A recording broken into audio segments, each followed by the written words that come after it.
good? All right. All right, folks, let's get started. I'll begin with a word of prayer. So, dear Heavenly Father, again, Lord, I thank you for these students. I just pray that you'd continue to work in their lives, each and every one of them, that you'd make them great servants for your kingdom, Lord. I pray you bless this class today. Help us to glorify you again, Lord, in what we do. In your name I pray, Lord Jesus. Amen. Okay, so at least one of you has a question. Do you want to go ahead and ask that question?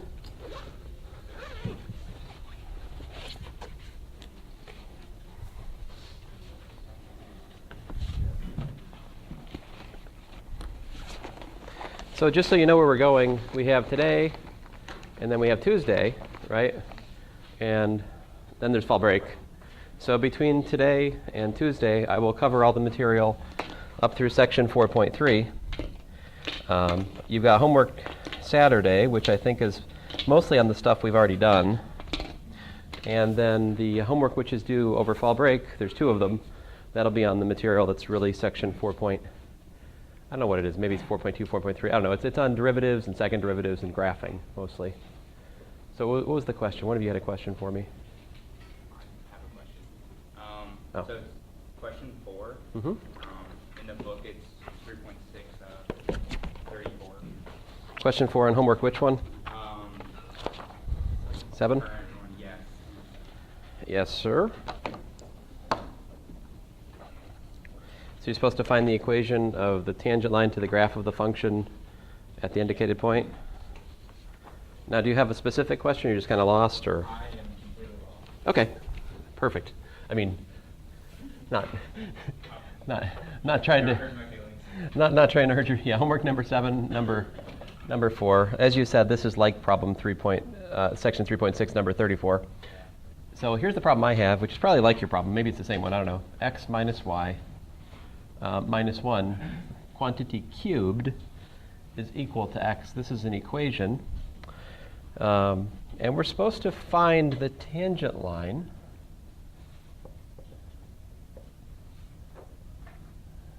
I think actually the equation of the tangent line. Find an equation of the tangent line to the graph of the function f defined by the following equation. So at the point, let's see here, 1 minus 1. These things are all given to us, right?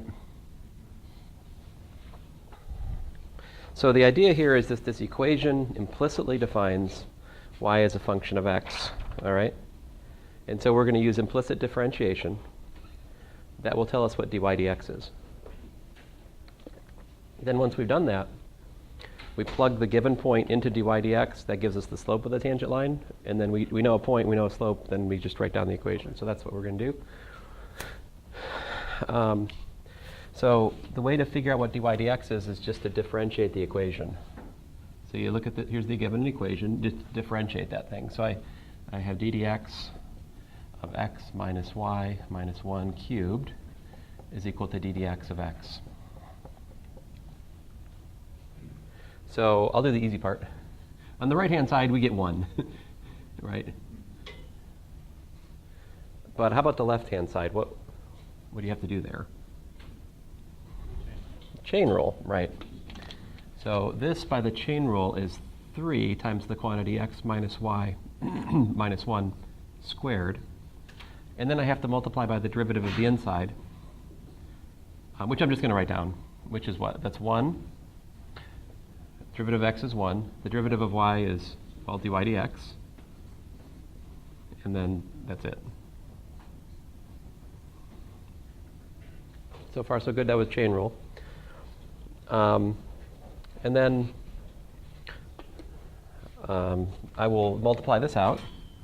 It's 3 times x minus y minus 1 quantity squared minus 3 times x minus y minus 1 quantity squared times dy dx equals to 1. I just multiply, distributed, right?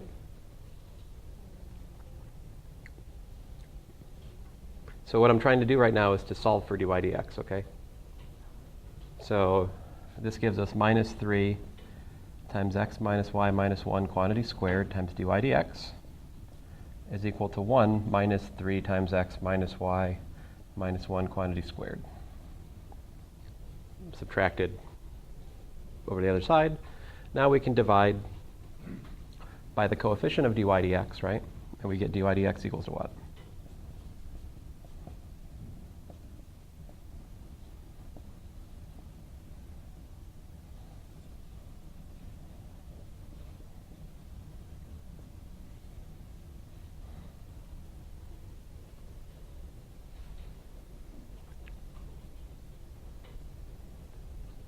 Yes, sir. I think I understand the purple with the black, but Uh-huh. that's probably simple algebra. But I subtracted the term 3 times parentheses squared to the other side.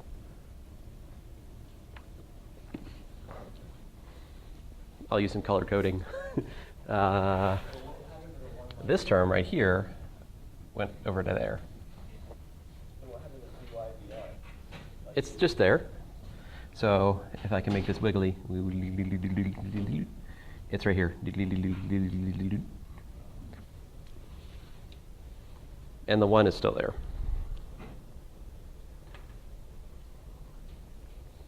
So this would give us the slope to the equation of the tangent line at an arbitrary point, x comma y on the curve, right? But what are we interested in?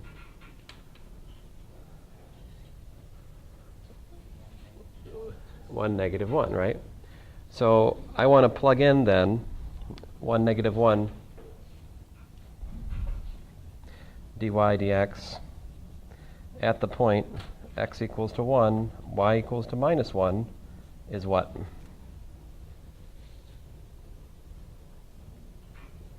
What happens when you put 1, minus 1, minus 1? Well, it's minus a minus 1, right? So you get 2 minus 1. So the thing that's squared is just 1.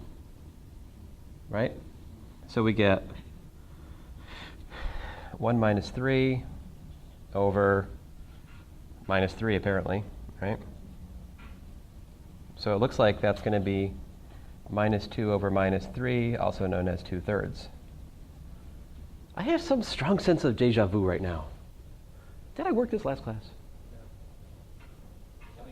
Oh, I helped you with it. Oh, okay. It was in the class. It was in Megan's class, but the rest of you weren't there. Okay. What's that? You worked a similar-ish one. Oh, a similar-ish one. They all seem the same to me. It all bleeds together for me. If you'd done nothing but math your entire life, you'd also have this feeling. Okay. So I don't want to put it down there. You can't see it. I'm put up here. So what's this tell me? The tangent line is y is equal to minus 1 plus 2/3 times x minus 1. Because this is a tangent line, we want a line with slope 2/3 that goes through the point 1 minus 1, right? So that's the equation of the tangent line. And of course, you can clean it up if you want. This is what y is equal to. I got minus 1. What's this? Minus 2/3, so I got minus 5/3 plus 2/3 x. If you have some sort of deep-seated need to write it in y equals mx plus b form. There it is. Oh, I'm sorry. I wrote it in b plus mx form. So sorry. Yes?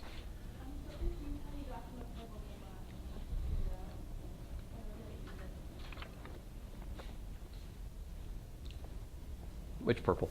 This one? All I did was, so I have algebra-wise, the pattern here, it's something like a times b plus c. So I did ab plus ac, where a is like this thing, right? And the b is this thing. And the c is this. So see, just distributing this times this plus this is this times 1 plus this minus this times the dy dx. It's just a distributed.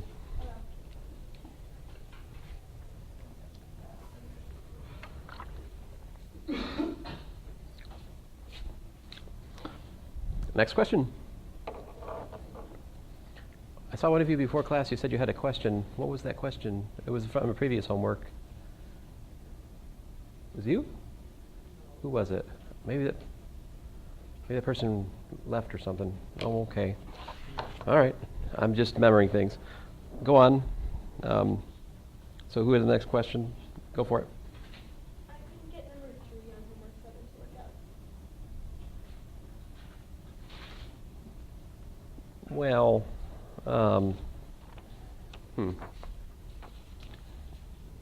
Here, I'll work this one real quick. We'll see what happens. See if we. Well, actually, let me work yours if you already worked it. Which one's yours? Tell me the numbers. It was x plus y squared to 10 Mm-hmm. equals 5x squared plus 6. Hmm? Yeah, I think that's it. Yeah, mine is close to that, but not quite the same. Oh, so you're just supposed to find dy dx, right? The instructions are find dy dx by implicit differentiation, right?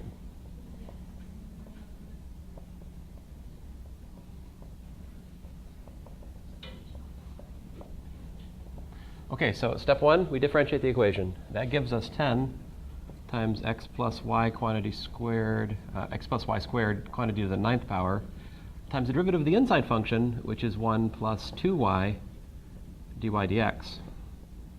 All of that's equal to 10x.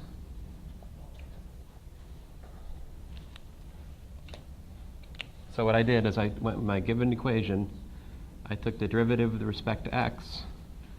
So I have chain rule on the 10th power function, gives me 10 times quantity to the 9th. And then the derivative of the inside function, well, the derivative of x is 1. The derivative of y squared is 2y dy dx, right? And on the other side, I have 10x from the derivative. Everyone with me? Then what? Same algebra as over here. Same exact algebra. So we distribute 10 x plus y squared to the 9th times 1, which I won't write, plus 20 y x plus y squared to the 9th times dy dx equals to 10x. I multiplied 2 times 10 to get 20, and I brought the y out front. And then I solve for dy dx.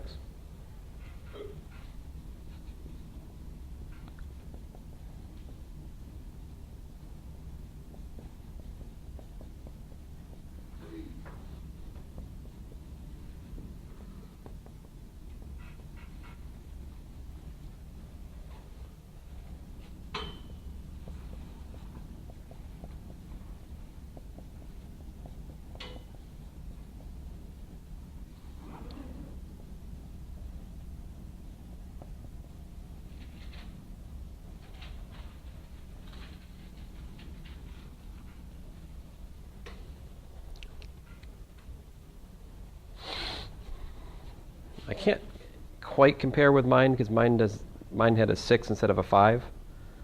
But now my answer in WebAssign, they have factored the 2 out of the top and the bottom and reduced it. But I think it should still count it right even if you haven't reduced it. So, but you could rewrite that as what? 5x minus. Oh, excuse me, you could rewrite this as x minus x plus y squared to the 9th divided by 2y, right? You could cancel a 10, divide everything by 10.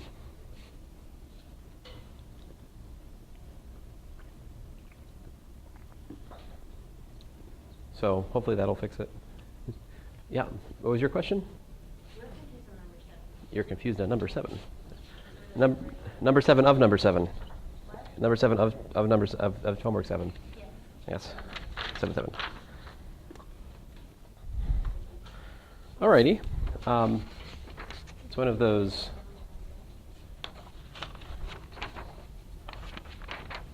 Let's see, here we go. It's going to take me a second to digest the problem here.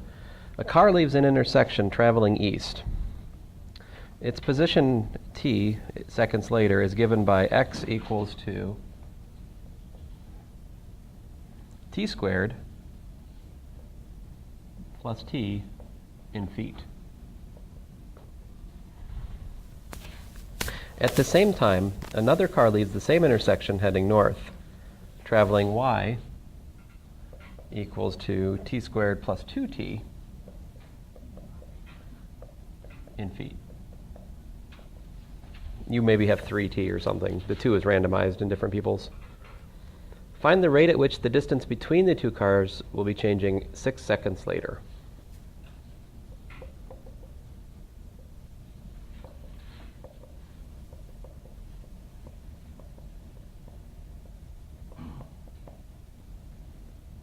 Let me call this A. Let me call this B. So the distance between A and B is changing. What did it say? For me, 6 seconds later.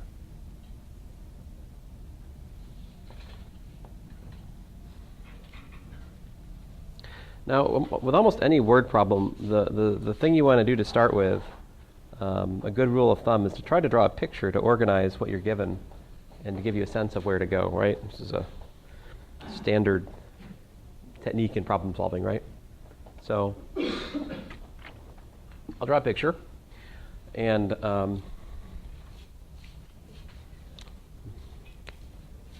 so one's going east, one's going north. I had one with going, I had the problem yesterday, or what was it, Tuesday, was it? What's today? Thursday, okay, yes. I think I had one going west and one going north, but this is kind of the same problem, just the opposite. So here we've got A, and here you've got B. Right, now A is going this way, east, right, and B is going north. They do start at the same, but you want to think about picturing them at some arbitrary point in time later. That's the trick with the related rates problem. You don't want to draw the picture for the given. You want to draw the picture for sort of an arbitrary time in the process you're trying to analyze. So for me, I want to draw this when A and B are at like time t, right? And what's the distance? You're right, at time t equal to 0, they're at the same place, right? They start from time 0 at the origin, right? And we're asking what's the rate of the distance between them changing at time 6. So we need to figure out, I mean, there's different ways to attack this problem. I'll do it in the style of the way we did it last class. So I need this. This is the distance. I think I called it s last time. I'll stick with that. So s will be equal to x squared plus y squared, right? Where this is x and this is y. That's consistent with the use of x and y that was in the problem statement, right? And what are we given? I guess we can just plug in x and y here, right? So, I mean, there's different ways to go about this problem. This one, since I have the formulas, I can plug them in, right? You mean s squared plus x squared? I do, sorry. So s squared would be like t squared, thank you, t squared plus t. I was about to get really confused. T squared plus t, quantity squared, plus t squared plus 2t, quantity squared. That would be s squared. Now, if you don't like that, you could take the square root of both sides. Do you guys want me to do that?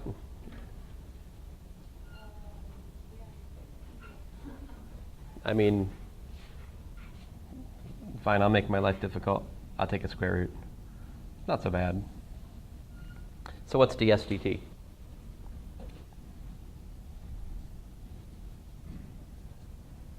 It's 1 over 2 times that square root, right? Blah. Fine. This is not the smartest way to solve this, but it's fine. We'll do it this way. And then I have to multiply by the derivative of the inside function, which is what? Yeah, 2t squared plus t times what? Yeah, times 2t plus 1.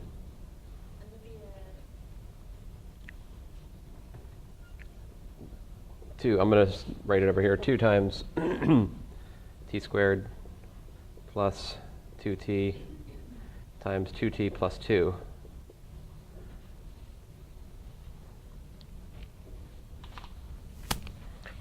I mean, it's not wrong what we're doing. It's just not. You see, it's pretty easy to make a mistake here. What's a different way we could have done this problem? You see why you don't want to do it this way?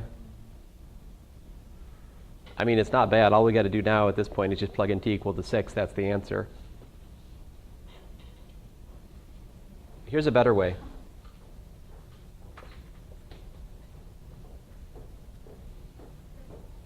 You just implicitly differentiate the original thing, which would give us what?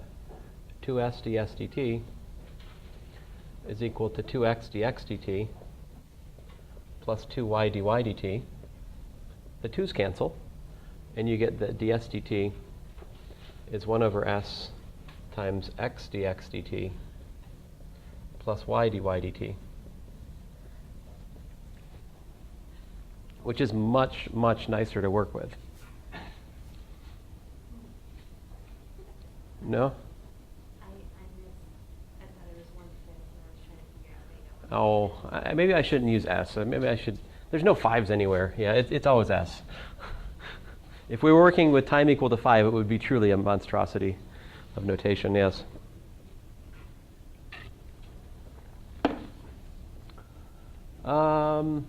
Okay, so the nice thing about this way of doing it is you can kind of break up the evaluation at time 6 into pieces, right? So we want to, what's this equal to when t equals to 6, right? So my point is, if you have it like this, then you can kind of do each piece one at a time rather than trying to do it all at once. So for example, what's x? What's x when, well, what's x and what's s? X of 6 is what? Y of 6 is what? S of 6 is what? 42, okay. 36 plus 12, 48. So what's the square root? I don't know. Big number. Well, not too big, but.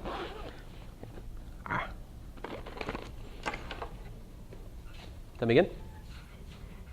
63.8, I'll take it. So what we have then is 1 over, and by the way, what's x? What's x prime? X prime of 3 of 6 is what? It would be 2, well, you know, just to be clear, what's dx dt? 2t plus 1, right? dy dt? 2t plus 2, right? So you can see that dx dt at times 6 is what? It's 13. dy dt at times 6 is 14. And then you can just put the pieces together. So I've got, 1 over 63.8 times parentheses 42. Dx dt we figured out was 13 plus 48. Dy dt we figured out was 14. And there you have it.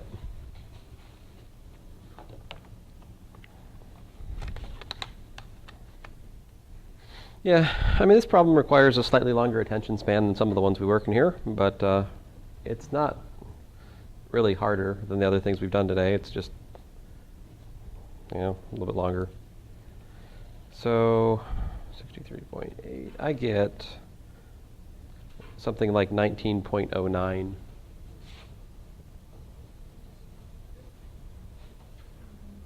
And then I guess that would be what, feet per second in the units we're working with.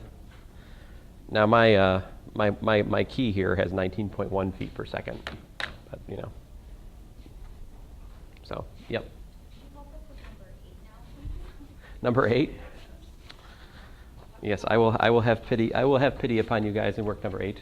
We should still then, at that point, we should still have plenty of time to discuss graphing and calculus. So this will be the last problem for today from the homework, but I think that's probably a wise choice to ask me about, huh? Yeah. I hope I don't get stuck. Wouldn't that be embarrassing? See here, homework 7, number 8. So you had a coffee pot in the form of a circular cylinder with radius 6 inches, being filled with water flowing at a constant rate. What's that? So here's my picture of the coffee pot. You notice I've removed the annoying, distracting other stuff that they have in the picture, because that's all that really matters. So here's height h, according to them. And they said that the level is raising at a rate of 0.1 inches per second. And, they also told us that the radius of the coffee pot was what? The R. I think for mine it's 6 inches. For yours it might be something else, whatever. And they tell you that the level's rising at 0.1 inches per second. Then the question then is what is the rate at which water is flowing into the coffee pot? Okay. This is a very important problem. It concerns a subject which is very important to us. This is clearly a very, it's a problem we should take seriously. Let's see here. It's not like those silly car problems. Okay, so basically the question then is, what's the volume? The volume of water in the coffee pot as a function of time is really the question, right? Because the change in volume per time, that will tell you what the rate the water's flowing in, right? Because water is conserved. Like whatever water flows into the top of the pot, that is how the volume increases, right? Where else is the water coming from? It's coming from the water. So there's a direct connection between the rate of flow into the pot and the volume of water in the pot. What is the volume of water in the pot then? V is equal to what? H times what? How do you get the volume? Times the area of the cross section. What is the area?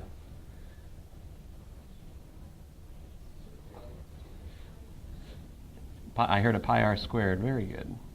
Yeah. So that's the formula for the volume. And so, okay, great. So dV dt is equal to pi r squared times dH dt. Why didn't I also include a dr dt term?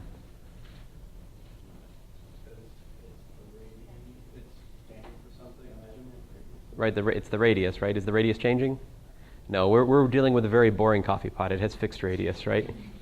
It's not like a oscillating coffee pot that. No. All right, so hey, check it out. We're given all this stuff. Pi we know is 3.14159647187889103. I can make up whatever digits I want for pi because I know you guys.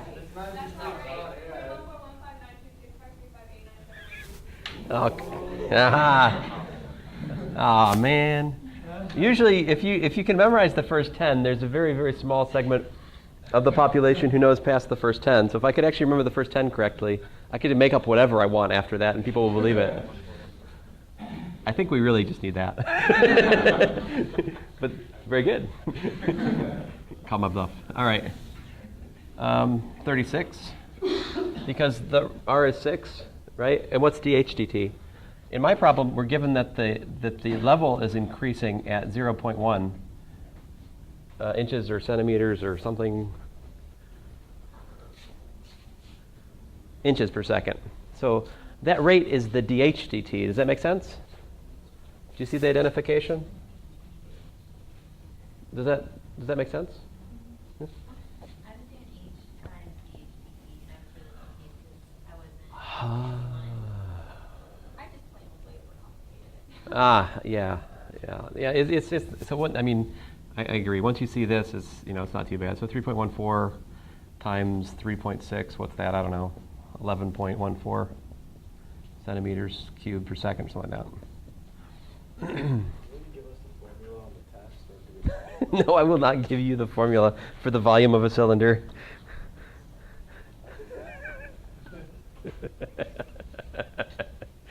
Sorry, I memorized it wrong. It's 3.1.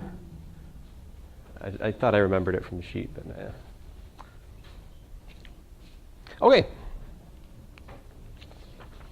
So, on to homework 8 material.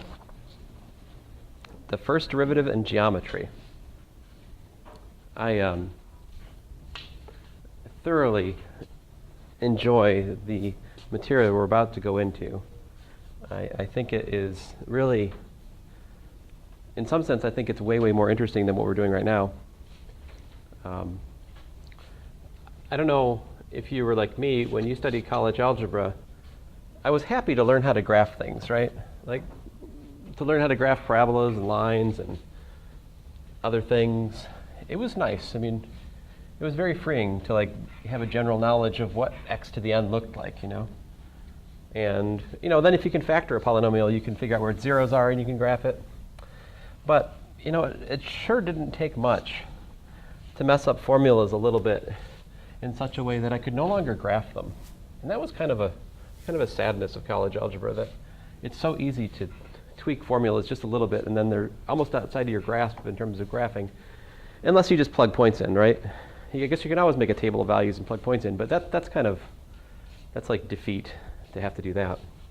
And what I'm going to describe to you now, applications of the first derivative to graphing, it's very freeing in terms of, it gives you the ability to graph things without memorizing anything. You can just differentiate and do things, applications of the first derivative. So there's some fundamental things I need to point out to you. I mean, first of all, we do still need to know all that stuff about graphing from college algebra, all right? All those things still matter, all right? But we're going to supplement that knowledge with new things about derivatives. So here's the key concept. If f prime of x is greater than 0 for some x, for x in some set, let's say in I, where I is some interval. So I'll be more specific. I'll say I in say a to b. Then f is increasing on that interval. And vice versa. Supposing the function has a derivative, if the function's increasing, then the derivative is positive. On the other hand, if the f prime of x is less than 0, right, for x in some interval, then f is decreasing on that interval.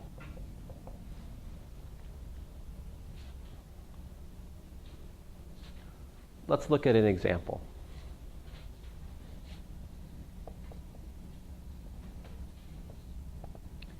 F of x is equal to x squared plus 2x. Let's calculate the derivative and figure out where is this function increasing and where is it decreasing. So what's f prime of x?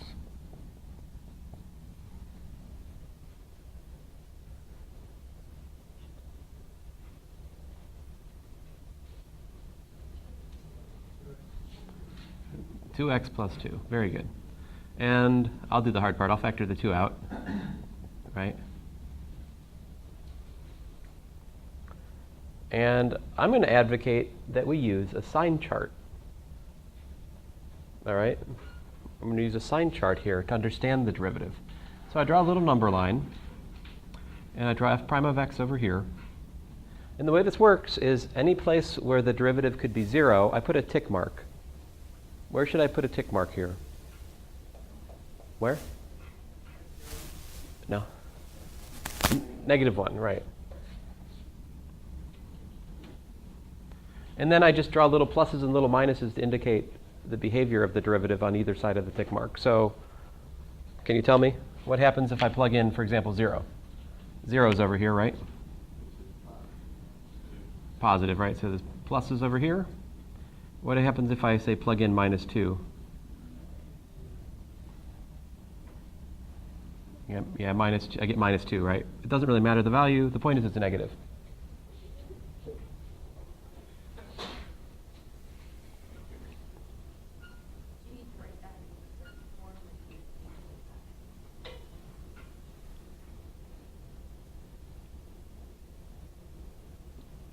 Well, I'd like to give you guys partial credit, so you got to write something I can understand. I don't really want to force you to some sort of legalism about how you have to present it. I'm mostly interested in the answers because of that issue. But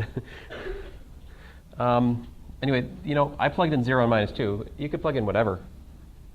So anyway, the point... Like, we want to write it every time they I would put in the instructions to the problem, please use sign charts to organize where things are positive and negative, or something like that. Okay, so what can we see here? F of x is decreasing on minus infinity to minus 1. F of x is increasing on minus 1 to infinity. What's the significance of minus 1 for the function? What is that?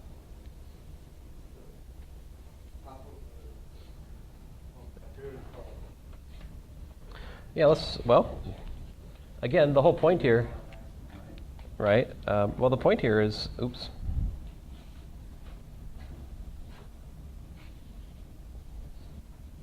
So here's x, here's y. And what happens, what is f of minus 1?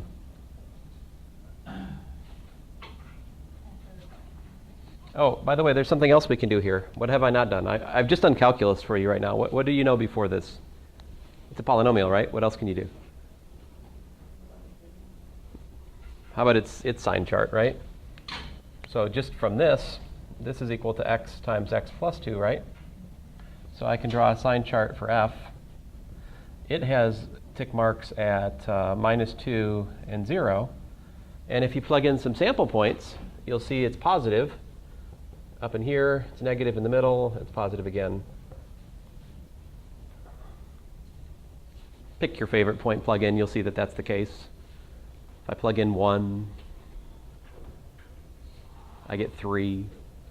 If I plug in minus 1, I get minus 1. If I plug in, 0, if I plug in minus 3, I'll get positive again. So there it is.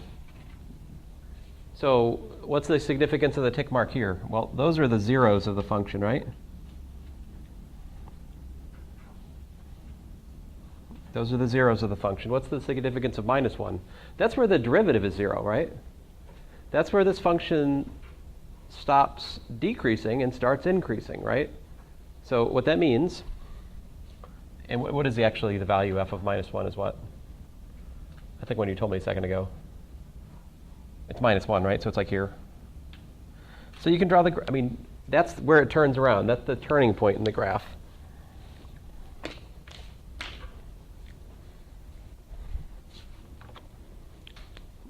What's happening here?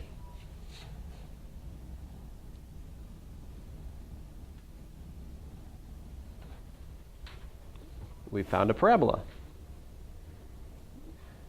What's the significance of the derivative being 0? That tells you where the turning point in the graph is, or where what we call the vertex of the parabola is, right?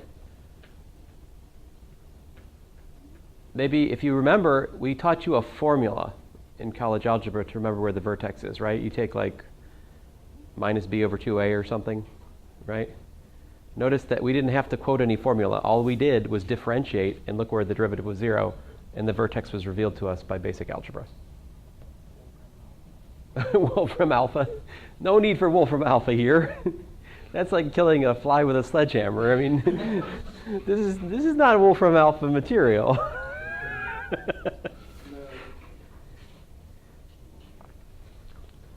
you hear that? I hear everything. So anyway, this is an example. I'm showing you in this example something called the first derivative test. So we want to understand the different features of the graph, right? One of the things we want to understand is where is it increasing, where is it decreasing, right?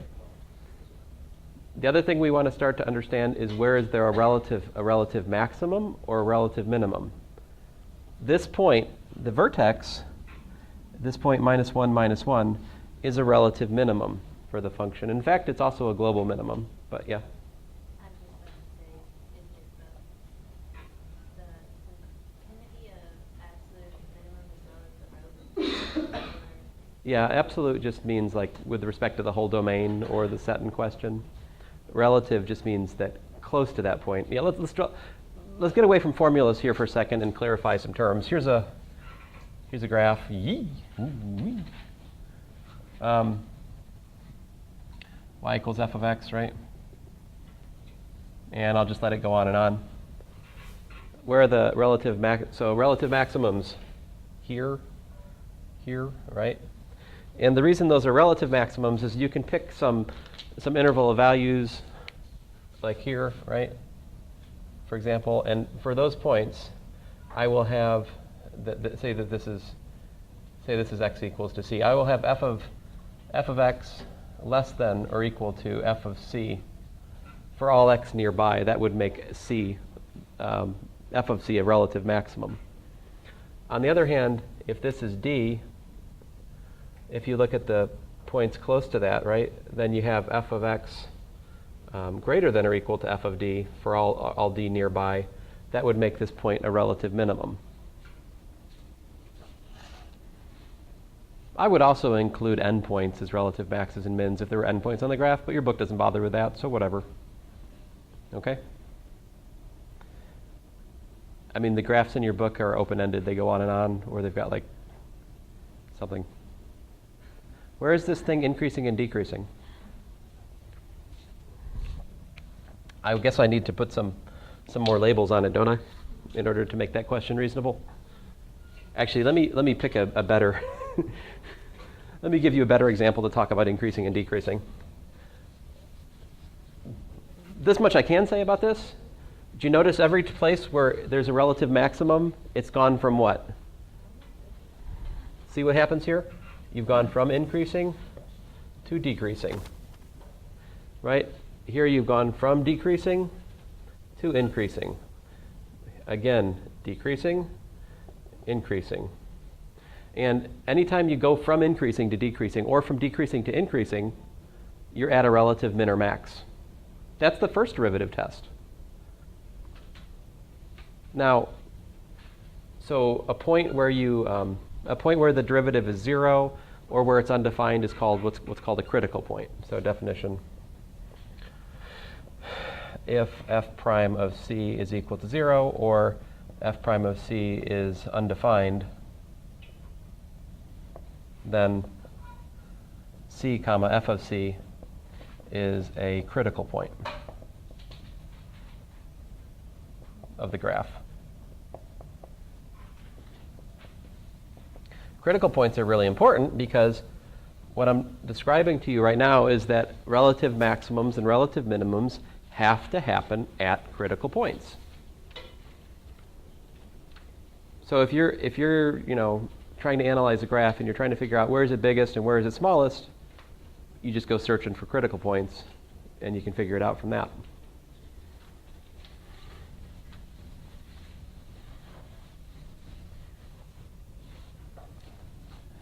Let me give you another example.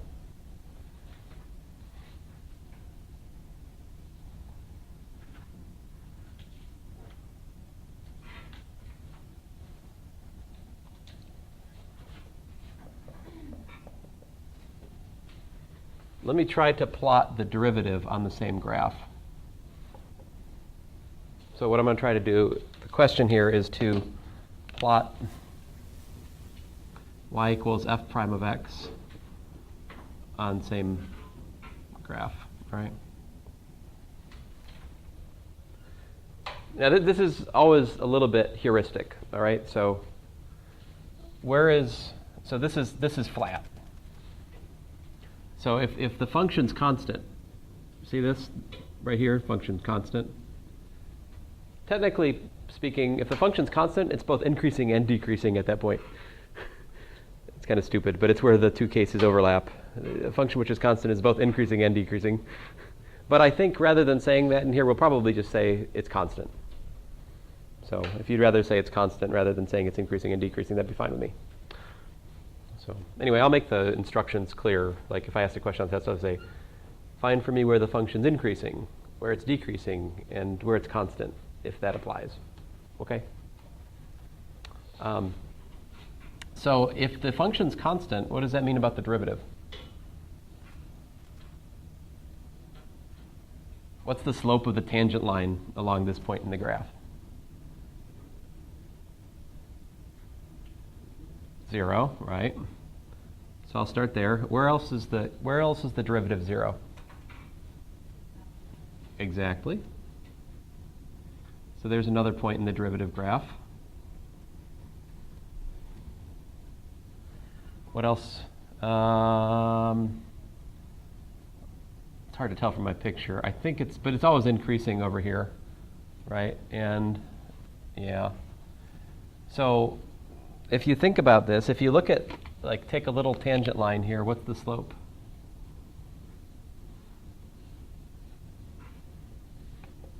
Positive slope, right? In other words, the function's increasing here. How about over here? If you look at a little tangent line, negative slope, right? The graph of the function's decreasing there. So as I try to plot the derivative, it's got to look something like, I don't know,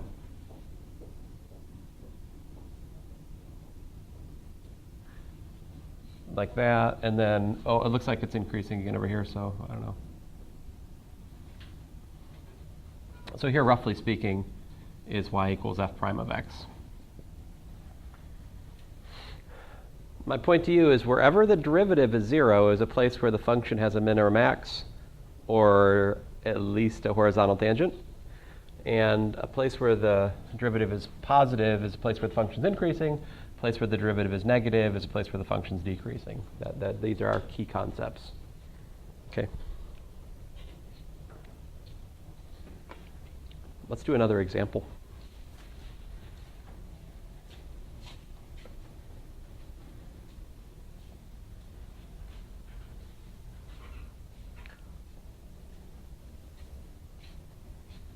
I can't decide.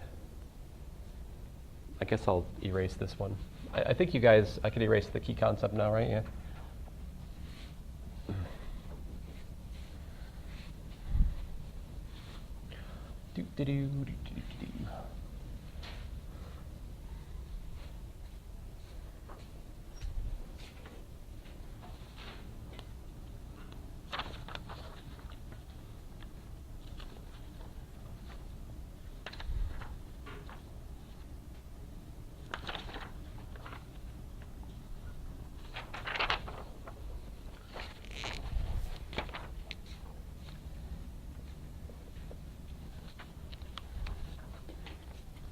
So this one will be like number 6 in homework 8.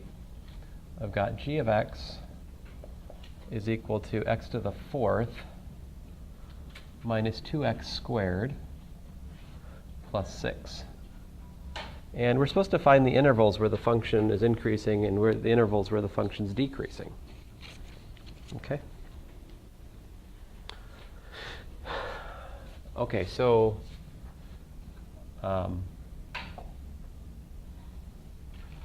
I wouldn't actually, by the way, this one is kind of nasty in terms of trying to figure out what its zeros are directly, right?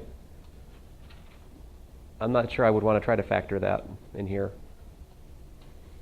But that's okay. We can still look at the derivative and see what we can figure out about that. So it's g prime of x.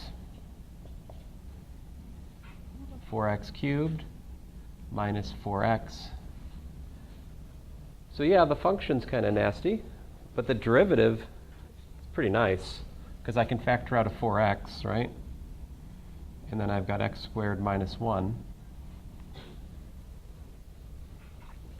And x squared minus 1, well, hey, that's the difference of squares. I can factor that further. So the derivative is 4x times x minus 1 times x plus 1. So what are the, now that we've done this calculation, what are the critical points? What are the critical points of the function?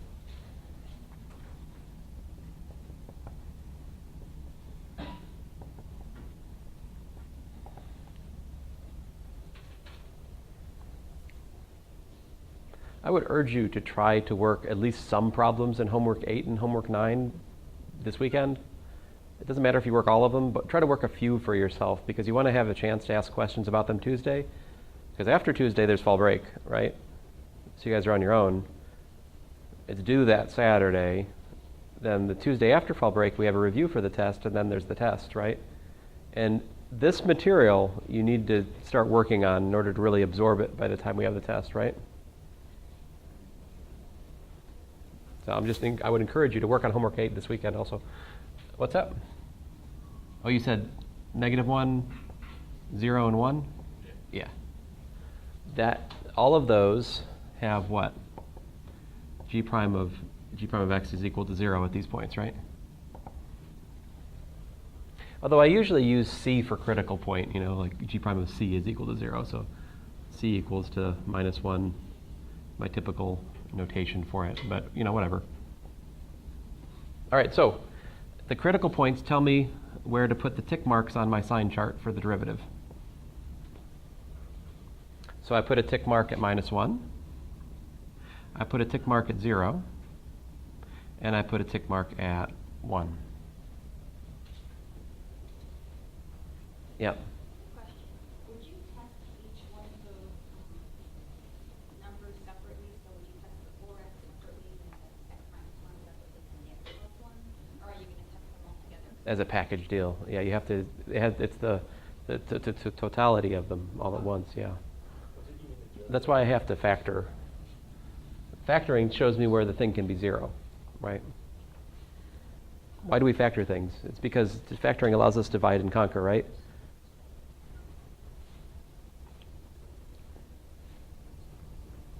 So you guys, we got to put in some test points to figure out what's the sign. Now let me show you a trick. Once you figure out the sign one place, because these are all appearing with odd powers, the power 1, there's going to be a sign flip at each tick point. So I will tell you, once I plug in, say, the number 2, what is 2 into the derivative? This is positive, this is positive, this is positive. It's positive to the right over here. In fact, that's totally unsurprising because the derivative is a cubic with a positive first coefficient. So I know it starts at n. It's positive to the far right and it's negative to the far left. But here it is, minus, minus, minus, plus, plus, plus, and minus, minus, minus again. Yeah. From this, I can tell you. This tells me, what can I read from this? What can we glean from this sign chart? G is increasing on what? -1 to 0. And what else? 1 to infinity. Do you have questions about the sign chart, somebody? No? Not. Where is it decreasing?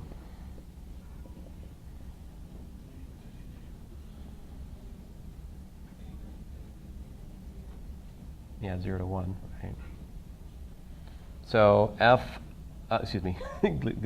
G of -1 is equal to blank and is a relative blank.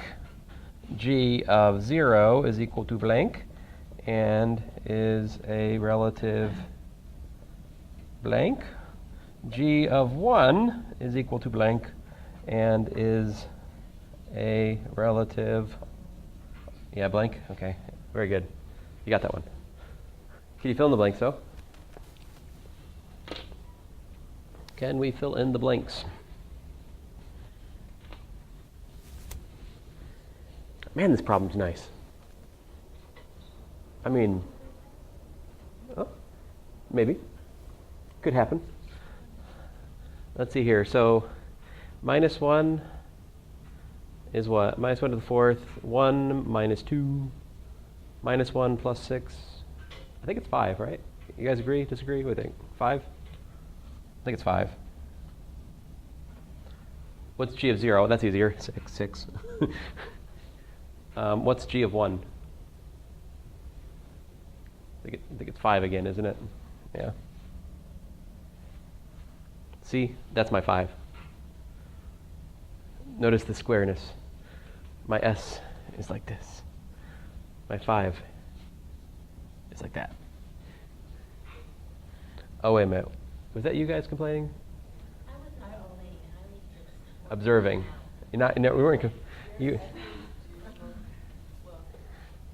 How should my S's look? I don't know what people mean by this. Just in general, hard to tell. Ah. Okay. It's okay. Anyway, so you guys agree? I mean, I hope you agree. This is the pre-calculus part. Now, you tell me, relative min or max?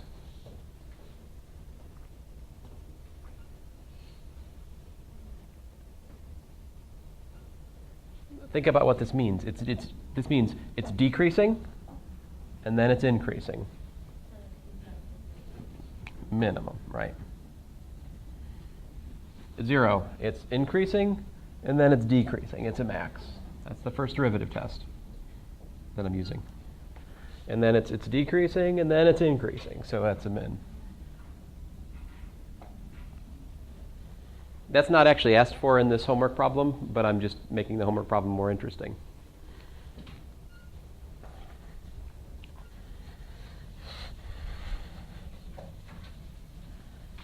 And let's take the next logical step. Let's sketch the graph given this information.